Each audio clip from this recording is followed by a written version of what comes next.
Lundi 2 octobre, mesdames et messieurs, bonsoir et bienvenue dans l'Actu à débat, votre émission hebdomadaire qui vous décrypte l'actualité en 26 minutes. Ce soir, nous allons principalement parler de sécurité aussi liée aux différentes élections. Déjà avec les récentes attaques ici au Mali et ensuite nous irons au Burkina Faso pour le deuxième thème de la soirée. Avec moi sur ce plateau pour évoquer ces deux grands thèmes, deux directeurs de publication. D'abord Alexis Kalambri, directeur de publication de Mali Tribune. Bonsoir Monsieur Kalambri. Bonsoir. Merci d'avoir accepté notre invitation. C'est un plaisir. Et Amine Baba Sissé, directeur de publication de Figaro Mali. Bonsoir Monsieur Sissé. Bonsoir M. Haïdara. Merci bonsoir également à tous les auditeurs. Merci. Bonsoir surtout aux doyens. Merci d'avoir accepté notre invitation. C'est un aussi. plaisir. Je le disais tout de suite, la semaine a été particulièrement rude pour les forces de défense et de sécurité du Mali, avec plusieurs attaques qui ont été signalées à Charan, Djoura, Mourdia et aussi juste hier le camp de Bamba. Quelle interprétation on peut donner à toutes ces attaques, Monsieur Kalambri, en moins d'une semaine? Oui, il y a deux choses qu'il faut certainement lier. C'est d'abord le retrait de Barkhane qui laisse de la place vide. Mais il y a également le fait qu'on est en train de sortir de la saison des pluies, qui disait que les déplacements étaient assez difficiles en moto pour des groupes terroristes. Pour ce qui concerne Barkhane, le retrait de Barkhane relance les enjeux et les enjeux du point de vue de l'occupation. De l'aménagement, vous voulez dire plutôt. De l'aménagement, je voulais dire justement. Le retrait de l'aménagement fait de l'espace que chacun veut contrôler. Donc, je pense que pour ces raisons, il y a une recrudescence, il y a également, disons, une certaine remise en cause ou en question des accords issus du processus d'Alger. Donc tout cela mis bout à bout fait que l'embrasement que nous avons maintenant peut s'expliquer, se comprendre. Très bien. En parlant de mise en cause de l'accord issu du processus d'Alger, on sait que la rhétorique officielle actuellement, c'est de parler d'attaques terroristes, donc qui sont menées par des groupes terroristes, mais plusieurs de ces attaques sont revendiquées aussi par les membres du CSP, donc l'ACMA et une aile de Fahad al-Mahmoud. Il y a une attaque qui s'est déroulée dans le centre du pays. Est-ce qu'on peut interpréter cela comme le fait que ces différents groupes veulent s'étendre et ne pas simplement se limiter au nord du pays? Je pense que les aspects que le doyen a relevés sont clairs. Parce que le départ de l'aménagement, certains Maliens, moi je ne le dirais pas, je suis du nord, je suis de Tombouctou, moi je connais l'impact, le rôle que l'aménagement a joué. Le retrait de l'aménagement forcément va laisser un grand vide. C'est ce qui est en train de se matérialiser aujourd'hui avec un certain nombre d'attaques. Il y a des axes principaux que l'aménagement occupait aujourd'hui qui sont totalement contrôlés d'abord par le GNIM. Parce que le problème a été lancé d'abord par le GNIM. Ensuite, il y a l'IGS. Et aujourd'hui, on a les groupes signataires qui se disent en situation de légitime défense. Ce qui se passe, c'est que l'armée, aujourd'hui, on a l'impression qu'elle se fait surprendre. Ce n'était pas le cas avant. Le bilan de la transition de 2021 à aujourd'hui, les gens disaient les camps ne sont plus attaqués, l'armée n'est plus attaquée. Mais aujourd'hui, c'est le contraire. Malheureusement, ce sont les militaires qui sont en train de tomber et ils se font surprendre à des moments où ils ne devraient pas l'être. Donc, je pense malheureusement qu'on a ouvert des fronts et aujourd'hui, on va gérer comment? Parce que la situation est compliquée. Même l'aviation, aujourd'hui, n'arrive pas à jouer son rôle comme ça se doit. Et la principale force de l'armée malienne aujourd'hui, je pense que c'est les aéronefs qu'on a. Mais malheureusement, on a vu que certains ont pu être atteints et que les groupes armés aujourd'hui ne se contentent même plus de rester. Aujourd'hui, ils viennent chercher l'armée jusqu'au centre, jusque dans la région de Tombouctou, ou même peut-être de Nyono, même Sikasso, tout près l'autre jour, là, on en parlait. Aujourd'hui, c'est un embrasement, comme il l'a dit, avec des villes qui ne peuvent pas du tout être libres comme avant. Donc, globalement, il faut qu'on pose sérieusement la question et puis résoudre l'équation.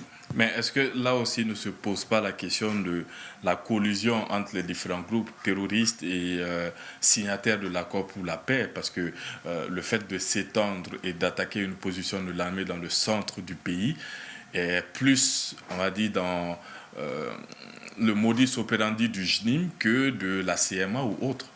Non, c'est ce qu'il faut déplorer. les gens disaient que l'accord n'avait pas eu d'impact. Mais l'impact que l'accord avait eu, c'était que ça a évité que des groupes armés et l'armée malienne s'affrontent. Aujourd'hui, on n'est plus dans cette disposition, malheureusement.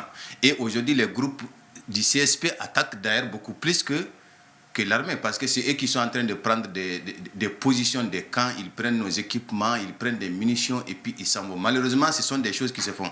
Et ce que je déplore, on est dans des groupes WhatsApp où moi je vois des responsables même qui sont dans certaines institutions qui partagent un certain nombre d'images qui ne devraient pas se faire. C'est pourquoi aujourd'hui, les groupes armés, quand ils attaquent l'armée, tout ce qu'ils filment, et aussi à leur tour, ils se mettent à les publier. C'est une réponse à certains responsables aussi qui publient les morts et les vidéos des groupes armés quand l'armée fait des victoires. C'est vrai, même à la télé ici, il y a des images que vous ne pouvez pas diffuser. Même l'ORTM ne peut pas le faire parce qu'il y a des images qu'on ne peut pas diffuser. Ça ne veut pas dire que ce n'est pas vrai. Mais quand les gens se permettent de les faire sur les réseaux sociaux, les groupes terroristes aussi et groupes armés aussi font la même chose. Et malheureusement, ça touche au moral. On a vu comment des militaires sont pris, ils sont humiliés et ça se retrouve dans des groupes. Malheureusement, on ne peut pas contrôler tout le monde à ce niveau, quoi. Donc je crois que là où nous sommes aujourd'hui, c'est une difficulté et il y a cette collision forcément, mais ils ne vont pas les admettre. Aujourd'hui, les groupes armés appellent l'armée terroriste. C'est les groupes armés qui qualifient l'armée de terroriste. On ne sait pas qui se moque de qui. Donc, il y a un problème qui se pose qu'il faut résoudre. J'ai vu des gens sortir à la télé pour demander à ce qu'on revienne dans l'accord, mais ils ne sont pas les personnes les mieux indiquées pour le faire. Je pense qu'il faut aussi qu'on respecte le peuple. Les gens qui ont été le porte-parole de l'Azawad, de la fantomatique État de l'Azawad, ne peuvent pas apparaître à l'ORTM pour dire aux gens dont ils ont été porte-parole de déposer les armes. Ils ne sont pas crédibles pour le faire. Très bien. Alors, il a évoqué un aspect qui est très important aussi, c'est cette guerre de la communication qui a lieu actuellement. Contrairement à 2012, on voit qu'il y a beaucoup de ce qui se passe sur le terrain qui sont partagés, notamment sur Facebook, sur Twitter. Donc, ça donne un autre aspect à ce qui est en train de se passer aussi actuellement. Oui, ça donne un autre aspect, mais surtout ça désoriente au moins l'opinion dans la compréhension de ce qui se passe, parce que selon ceux qui communiquent, chacun tire la couverture à lui en se passant pour celui qui a la victoire, celui qui est victime et celui qui est agressé. Donc je pense que dans ce rôle, l'État peut-être doit faire en sorte que sa communication soit maîtrisée, ciblée et surtout sortir de ça, parce que c'est vrai, les journalistes l'ont déploré pendant longtemps, tout se retrouvait sur les réseaux sociaux, du fait de l'État qui a voulu peut-être rassurer les populations de cette façon, mais le faisant, on a instauré une certaine tradition qui devient nuisible maintenant. Revenant un peu aux JNIM, aux groupes armés, vous savez, j'étais de ceux qui disaient à l'époque, discutons avec les groupes terroristes, les JNIM, s'il s'agissait de Maliens. Bon, mais ceux qui disaient qu'il manquait de sincérité, finalement, ont eu raison, parce que les revendications de hier, c'était juste le départ de la France. La France est partie, la MINUSMA est partie, on a rompu les relations et tout, mais vous voyez qu'ils sont encore actifs sur le terrain. On ne sait pas quelles sont les nouvelles revendications, mais en tout état de cause, c'est la preuve qu'il y a d'autres agendas qui ne sont pas dévoilés. Ce qu'ils disent, c'est l'instauration de la charia sur toute l'étendue du territoire malien. Au départ, c'était que la France quitte le Mali et qu'ils n'avaient pas d'autres revendications. Ok, oui. Oui, effectivement, ils l'ont demandé, le départ de la France. Mais même la Russie qui est venue, et là encore, c'est le même discours. Aujourd'hui, ils disent qu'ils vont attaquer l'armée tant que ils sont avec les nouveaux partenaires russes qui sont en train de les... Parce qu'en fait, c'est des combats qui sont là. Donc, on ne peut pas faire confiance à ces gens-là. Et il y a, comme on l'a dit, le problème malien ne va pas se résoudre comme ça. Je prends le cas de la région de Tombouctou. Il y a des légitimités à qui l'État a décerné récemment des attestations. Et parmi ces responsables du GNIM, de la SEMA, il y a des notabilités de Tombouctou. Je parle de Houka d'un certain nombre de personnes qui peuvent jouer un rôle dans la pacification et dans la stabilité à ce niveau. Mais pourquoi les autres? On ne peut pas me dire que les Maliens ne discutent pas avec les terroristes. Mais on nous disait à l'époque que c'était la France qui nous empêchait de le faire. Mais aujourd'hui, là, on s'est affranchi de la France, d'après ce qu'on nous dit. On a discuté avec les terroristes parce que la libération de Soumaïla Cissé et un certain nombre d'otages, c'était les mêmes autorités qui l'ont fait à l'époque. Donc, il y a des canaux, des passerelles avec ces hommes-là, avec ces gens-là. Il faut qu'on exploite. C'est vrai, il a parlé de l'application de la charia, mais le principal départ, c'était de ne pas travailler avec ces gens-là. Mais on n'est pas sorti de l'ornière. La France, la Russie, ou bien les Américains, c'est toujours la même chose. Donc, aujourd'hui, c'est comme si on s'est désarmé en partie. Le Nord était beaucoup plus stable qu'aujourd'hui.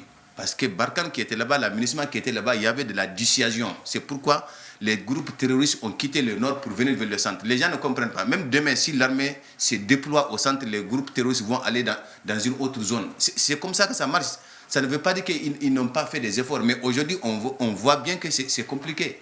L'armée n'arrive plus. Contrairement à toute la propagande, les doyens ont parlé de ça, les vidéomans qui parlent au nom de l'armée. Je pense que la DIRPA doit prendre sa responsabilité. Des gens qui sortent de nulle part, qui se permettent d'être des spécialistes sur les réseaux sociaux en exposant tout ce qu'on a acquis comme matériel, voici les conséquences aujourd'hui. Après tout ce qu'on nous a montré, il y a des choses qui ne devraient pas se faire. Ça, c'est un constat qui est là. La DIRPA même aujourd'hui a du mal à communiquer sur ces attaques-là, parce que c'est difficile de pouvoir expliquer tout ça. Donc, il faut canaliser la communication, que ce soit seulement la DIRPA, qu'elle nous dise la vérité ou pas, au moins que ce soit elle qui porte la communication et non des vidéomans qui pensent qu'il faut absolument dire des choses et ça les rattrape. Ça les rattrape et ça va discréditer l'armée et tout un État. Quelle pourrait être l'issue de tout ce que l'on voit actuellement, de toutes ces attaques que nous connaissons? Est-ce que c'est une épreuve de force que les différentes parties s'imposent en vue éventuellement de nouvelles négociations en faveur de la paix? Vous savez, moi, comme je l'ai dit, je connais un peu certains responsables dans leur agissement dans ces groupes armés. Nous, moi, je suis soraïen. À Tombouctou, on a vécu avec ces gens-là. Je l'ai toujours dit, ils ont pris des armes, ce n'est pas au nom des communautés du Nord. Les communautés les plus nombreuses au Nord, c'est les Soraïs. Si nous, on veut l'indépendance du Mali, demain, on va manifester, on pourrait l'obtenir, contrairement à eux qui ne sont même pas nombreux. Mais sauf qu'ils sont adossés à deux États, notamment la Mauritanie et l'Algérie.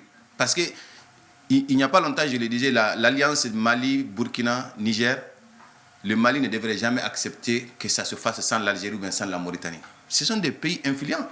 Donc, sans eux, là, comment on va s'en sortir? Il a parlé de IAD. IAD est où? IAD est protégé par qui? Ce sont des questions qu'il faut se poser. Et tant que le Mali est instable, ces pays auront la paix. Personne ne veut aujourd'hui intervenir dans une guerre. Sinon, l'Algérie devrait être en position, mais l'Algérie continue à insister sur l'accord. Et l'accord, ça arrange les groupes armés. Comme vous l'avez dit aujourd'hui, là, tant que les positions bougent, pendant que la ministre a préparé son départ et puis toutes les discussions, la CEMA était en train de se préparer, ils ont un aéroport à Kidal, ils peuvent faire débarquer des armes. Personne ne sait ce que la CEMA a aujourd'hui. Personne ne le sait. Donc, c'est des gens qui sont armés, on ne sait pas ce qu'ils ont. Alors que nous, on a exposé tout comme il l'a dit, pour montrer à l'opinion et aux Maliens qu'on a acquis des équipements. Effectivement, c'est vrai. Mais je pense qu'à un moment donné, il faut rester dans son coin. Malheureusement, aujourd'hui, on est face à ça. Il y aura des nouvelles discussions forcément, ou bien on va revenir à l'accord parce que toutes les parties disent qu'ils n'ont pas quitté l'accord. Et je l'ai dit tout de suite là, à la télé, quand vous voyez leur thème jouer un rôle, c'est que les autorités aussi sont en partie et consentantes. Le fait qu'on fasse sortir des responsables de groupes armés pour parler aux autres, ça aussi c'est une dynamique qui veut qu'on calme les choses. Moi je l'ai toujours dit, il faut faire la paix. Mais malheureusement, il y a des va-t-en-guerre qui pensent que ça va se régler comme ça. Nous, on est du Nord, on sait ce que ça veut dire. Même si l'armée arrive à récupérer tous les territoires maliens aujourd'hui, ça ne veut pas dire que la paix est revenue. Est-ce que vous êtes d'accord avec ça? Oui, bien sûr. En fait, je pense qu'il y a eu quelque part une mauvaise lecture de quelqu'un, parce que oui, dans l'absolu, pour négocier, il faut négocier en position de force. Dans tous les cas, il n'y a pas d'alternative à la négociation. Il nous faut négocier. Certainement, quelqu'un a pensé qu'il faut être en position de force pour négocier, mais à quel prix? À quel prix? Parce qu'aujourd'hui, c'est vraiment des moyens qui partent, c'est des vies humaines. Je pense que déjà que l'accord n'est pas dénoncé, hein, même s'il y a des attitudes de part et d'autre, mais je pense que ce que je disais, c'est que l'avantage de l'accord d'Alger, c'est que personne n'était satisfait de cet accord. Donc ça laisse la porte à des négociations qui n'ont pas été faites. Je pense que c'est encore possible qu'on négocie tous les aspects au moment de la mise en œuvre, de sorte que on fasse de l'économie de vie, l'économie de beaucoup de moyens qu'on déploie, mais qu'on gagne ou pas, il n'y a pas d'alternative à la négociation. Très bien. Alors, nous allons passer rapidement au deuxième thème de la soirée. Le capitaine Ibrahim Traoré est à la tête du Burkina depuis 1 an maintenant. Il a fait une sortie médiatique le samedi dernier en forme de bilan de cette année-là. C'est une sortie qui est intervenue dans un contexte assez particulier. Quelques jours plus tôt, on parlait d'une tentative de coup d'État déjouée. Mais on va se focaliser d'abord sur ce qu'il a dit. En premier lieu, il dit que les élections ne sont pas une priorité pour lui du fait de la situation sécuritaire. C'est cette situation sécuritaire qui a eu la priorité. Est-ce que ça veut dire qu'il n'y aura pas d'élections au Burkina d'ici juillet 2024 ? Est-ce que ça veut dire que la transition au Burkina pourrait s'étendre au-delà, peut-être 2026-2027 ? Est-ce que vous avez cette analyse, M. Cissé ? Bon, je pense que le président burkinabé, le chef de l'État burkinabé, il s'inspire d'un homme qui est Thomas Sankara.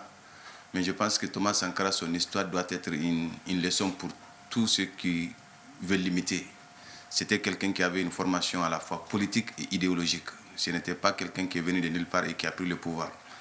Le président burkinabé, quand il a pris le pouvoir, je me rappelle bien, il dit que le délai même que la CEDEAO leur a fixé, que c'était trop. C'était ses propres propos. Parce qu'à partir du moment où vous avez dit, ils ont dit un moment que le territoire burkinabé est à 65% récupéré. Le Burkina, c'est un petit pays par rapport au Mali. Donc, 65% déjà du territoire là, ça c'est pratiquement une bonne partie où on peut se permettre d'organiser des élections. Mais qu'est-ce qui fait qu'il dit que ce n'est pas une priorité ? Il dit que ce n'est pas une priorité, j'ai suivi l'intervention, parce que dans toutes choses là, on sait qu'au Mali, au Burkina, au Niger, la sécurité est mise en avant. Ça, c'est normal. Mais ça ne veut pas dire que l'élection n'est pas une priorité. Le pays ne relève pas de lui. Il est dans un enclos, il est dans une organisation. Ce sont des discours qui ne devraient pas tenir ouvertement, même s'il l'a au fond. Je fais le rapport avec Assimi. Assimi n'a pas dit qu'il ne veut pas organiser les élections ou qu'il va organiser. Il n'a même pas fait mention de ça. Mais si toi, tu penses que tu es si bien posé que tu ne vas pas organiser des élections, vous l'avez dit tout de suite au sein même de son armée, même s'il ne les reconnaît pas, on a vu que ça ne va pas. Un jour avant ou bien 2 jours avant, il y avait les confrères de Jeune Afrique qui ont parlé de ça. Moi, je pense qu'il devrait d'abord demander pardon à Jeune Afrique, les réhabiliter ensuite, sanctionner les gens qui devraient sanctionner. C'est eux qui sont venus confirmer qu'il y a vraiment un malaise dans l'armée, même s'ils ne le reconnaissent pas. Donc, dire que l'élection n'est pas à l'ordre du jour, je pense qu'il a flanché, il ne devrait pas le dire, parce que si vraiment ce qu'il pose comme acte est en train de s'améliorer, d'ici le délai qu'il est imparti, ça doit être que l'élection doit être préparée. Sauf s'il a d'autres intentions, et ça, ce n'est pas sans conséquence. Est-ce que vous pensez aussi qu'il a flanché, ou est-ce qu'il a raison de mettre en avant l'aspect sécuritaire en premier lieu ? Mais non, il y a 2 choses qu'on doit comprendre sous nos tropiques. C'est d'abord le respect de la parole donnée. Ce n'est pas n'importe quoi. Quand on s'engage, surtout un État, quand on s'engage, on respecte sa parole. Il y a beaucoup de choses qui sont rattachées à cela. En fait, et le deuxième aspect, est-ce qu'il peut dire quand est-ce que la sécurité va revenir ? Pour moi, il y a beaucoup de choses qui se font concomitamment. Il y a l'insécurité, ça ne les a pas empêchés de faire le FESPACO. Il y a d'autres choses qui se mènent concomitamment. Mais on ne peut pas tout arrêter en disant on ne fait pas les élections tant que la sécurité n'est pas venue, et bien malin qui peut dire quand est-ce que la sécurité va revenir. Pour moi, on a pris des engagements, on respecte les engagements. On a donné sa parole, on respecte sa parole donnée. Il faut qu'il passe le flambeau, que ceux qui sont là, après lui, continuent la lutte contre l'insécurité. Mais surtout, si on fait le bilan, quand il venait, il a perdu plus de territoire qu'il n'en a récupéré. Donc, c'est pour dire que ce n'est pas des arguments le fait de dire qu'il faut d'abord la sécurité. Il a aussi évoqué une révision partielle de la Constitution, ce qui pourrait éventuellement rallonger le délai qu'il peut avoir pour les élections, parce que s'ils font ces réformes-là sur le plan institutionnel, comme on l'a connu ici par exemple, ça pourrait rallonger encore un peu plus le délai. Mais ça va amener d'autres discussions avec la CEDEAO. Il l'a dit, on ne vit pas en vase clos. Tout ce qui a été fait a été décidé en concertation avec notre organisation sous-régionale. Et pour cela, il faut que le dialogue continue à ce niveau. Si la révision est actée et qu'on s'entend sur ce qu'on veut changer, il faudrait nécessairement rediscuter avec la CEDEAO et au niveau international, partout le pays est engagé, de sorte à ce qu'il n'y ait pas de sanctions et qu'il n'y ait pas de bras de fer inutiles. Bras de fer inutile. Est-ce que ces 2 dernières grandes annonces de la semaine dernière peuvent amener la CEDEAO à encore plus durcir sa position par rapport aux annonces? Je fais référence notamment au Mali, léger report, et maintenant le Burkina avec cette annonce du président de la transition, pas d'élection avant que la situation sécuritaire ne s'améliore. Comment pourrait réagir la CEDEAO selon vous? Non, au Mali, je pense que nous sommes beaucoup plus sauvables que le Burkina. Parce que nous, on a beaucoup plus avancé et je pense qu'on n'est pas loin du bout du tunnel. Maintenant, par rapport au Burkina, le président Ibé, il est venu, il a trouvé qu'il y avait déjà des accords entre Damiba et puis la CEDEAO. Et le fait même que Damiba laisse le pouvoir, c'était que l'autre s'est engagé à respecter le contenu de tous ces aspects-là. Maintenant, c'est la même chanson que les putschistes font. Ils disent que ouais, on veut faire une réforme, c'est la constitution, ceci, cela. Mais la constitution, et ils sont venus, ils ont fait un coup d'État, la constitution était presque suspendue. La constitution ne fonctionne pas comme ça se doit. Aujourd'hui, il y a une charte qui est en train de diriger, de gouverner la transition. Il faut sortir de la transition. Lui, il a quelle légitimité pour faire? Même ici, on a vu, ce sont les gens qui ont permis à ce que ça se fasse, sinon ça ne devrait pas se faire. Il faut être légitime pour proposer des choses et puis aller jusqu'au bout. Donc, ils veulent faire la même chose, mais jusqu'où ils iront? Cette solidarité entre eux et la CEDEAO ne va pas se... Surtout que le Burkina n'a pas eu de sanctions jusque-là. La CEDEAO a été trop clémente envers la CEDEAO, envers comment on appelle ça, la Guinée et le Burkina. Mais c'est que certains outrepassent. Ils outrepassent ou bien ils pensent que maintenant ils sont bien assis, qu'ils peuvent prendre certaines libertés, mais jusqu'où? Le Burkina, c'est comme le Mali, et la CEDEAO aussi a appris de la situation du Mali. Si demain ils doivent prendre des sanctions, on voit comment ça se passe au Niger. Ils sont totalement étouffés. Et la façon dont nous on a résisté ici, le Burkina n'a pas les moyens pour résister. Et regarde, le Burkina a plus de frontières avec les pays extrémistes de la CEDEAO que le Mali. Nous, on avait une porte de sortie qui était la Guinée, avec laquelle on ne s'entend même pas bien aujourd'hui. Je pense qu'il faut qu'on se ramène, qu'on s'entende, qu'on parle même avec la CEDEAO. C'est des choses qui doivent se faire dans les coulisses. Au Mali, le léger report, même si le gouvernement n'a pas donné une date, peut-être que des discussions peuvent être nouées dans les coulisses avec la CEDEAO.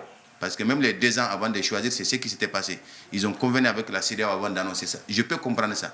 Mais au Burkina, je pense que le gars, il pense que le pays est en train de lui appartenir et qu'il est en train de faire un jeu solitaire. Et là, c'est dangereux. Comme je l'ai dit, il faut qu'il prenne exemple avec Sankara, parce que Blaise, à l'époque, disait que Sankara a trahi l'esprit de la révolution. Vous pensez aussi qu'il est en train de jouer un jeu dangereux? Oui, en fait, je pense qu'il n'a pas pris toute la mesure de ce à quoi il peut exposer son pays. Ça, c'est le premier aspect. Le deuxième, il n'a pas mesuré tout le contour. Je pense que le fait qu'il y ait eu une tentative de coup d'État est en train de l'amener à se radicaliser et à adopter certaines positions. Il y avait déjà eu une autre tentative de coup d'État en décembre dernier. Oui. Alors, c'est des indications. Lui, comme Hamid disait tout de suite, quand lui il est arrivé, vous voyez, Damiba a voulu résister. Mais il a fallu la CEDEAO et des pays voisins pour lui dire de céder.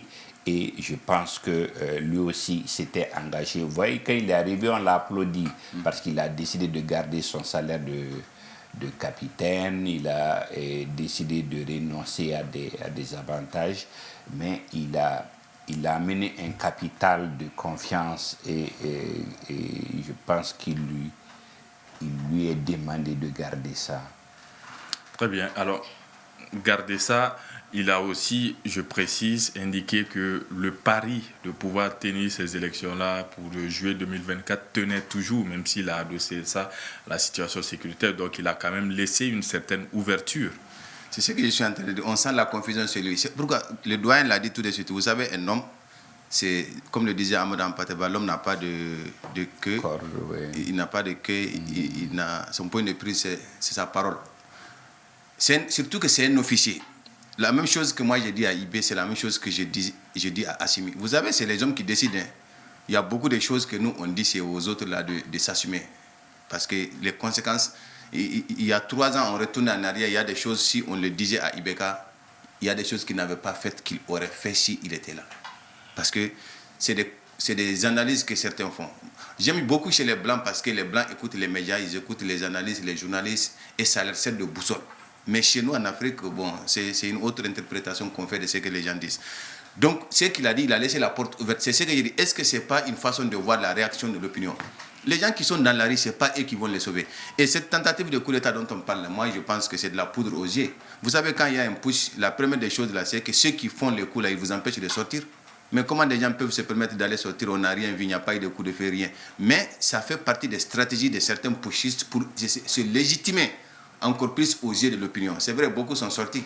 Et ceux qui ne sont pas sortis. Même si c'est le cas, comme il a dit, l'armée burkinabé, je pense que le Burkina est à son 8e coup d'État. C'est le pays pratiquement qui détient les records. Mais pourtant, c'est un pays qui est en arrière par rapport aux autres. Donc, ce n'est pas la solution. Au contraire, lui qui s'est dit, Thomas Sankara, il faut qu'il prenne la mesure de la situation et qu'il sorte par la grande porte. Si un jour il veut venir, l'option est bien possible. Très bien, merci beaucoup. Ce sera le dernier mot de cette émission. Merci Alexis Kalambri, directeur de publication de Mali Tribune. Merci à Amin Baba Sissé, directeur de publication de Figaro Mali. Merci à vous, très chers téléspectateurs, de nous avoir suivis. Ce fut un plaisir. À lundi prochain, Inch'Allah. Bonne soirée. Merci.